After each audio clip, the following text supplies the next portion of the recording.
पंढरीच्या वाटेवर त्र्यंबकनगरीतून निवृत्तीनाथांची पालखी प्रस्थानाला. पाऊले चालती पंढरीची वाट. पंढरीच्या हजारो वारकऱ्यांचा टाळ मृदुंगाच्या गजरात उत्स्फूर्त सहभाग.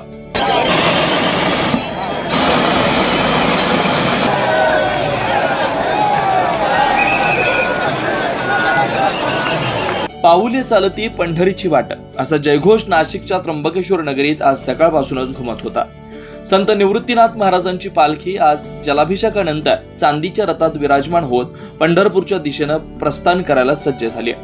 नाशिकच्या पवित्र त्र्यंबकेश्वर नगरीतून आज संतश्रेष्ठ निवृत्तीनाथ महाराजांच्या पालखीचं प्रस्थान सोहळा मोठ्या भक्तिभावात पार पडला. पाऊले चालती पंढरीची वाट अशा अभंगाच्या गजरात हजारो वारकरी टाळ मृदुंगाच्या निनादात एकत्रित आले. कुशावर्त तीर्थाजवळ विधिवत जलाभिषेक आणि पादुकांचं पूजन झाल्यानंतर पवित्र अशा चांदीच्या रथात महाराजांच्या पादुका विराजमान करण्यात आल्या. राज्याच्या कानाकोपऱ्यातून आलेल्या जवळपास 30,000हून अधिक वारकऱ्यांनी या पालखी सोहळ्यात सहभाग घेतला. तब्बल 50 ते 53 दिंड्या यामध्ये सहभागी झाल्या. प्रशासनाकडून पालखी मार्गावर पाणी पुरवठा, आरोग्य सेवा, तंबू आणि वाहतूक नियंत्रणाची विशेष व्यवस्था करण्यात आली आहे.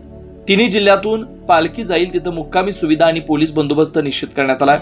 नाशिक शहरात वाहतूक व्यवस्था काही प्रमाणात बदलण्यात आली. पर्यायी मार्ग निश्चित करण्यात आले. आता हा पालखी सोहळा विविध मुक्काम घेत पंढरपूरच्या दिशेनं प्रस्थान करणार आहे. आषाढी एकादशीला या पावन पंढरीत संत निवृत्तीनाथ महाराजांच्या पालखीचं आगमन होणार आहे. वारकरी परंपरेचा हा उत्सव केवळ धार्मिक सोहळा नसून तो एक भक्ती, शिस्त आणि सामाजिक सलोख्याचा अद्वितीय अनुभव असतो.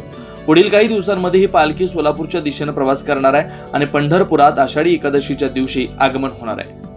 9 न्यूज महाराष्ट्र ब्युरो, नाशिक.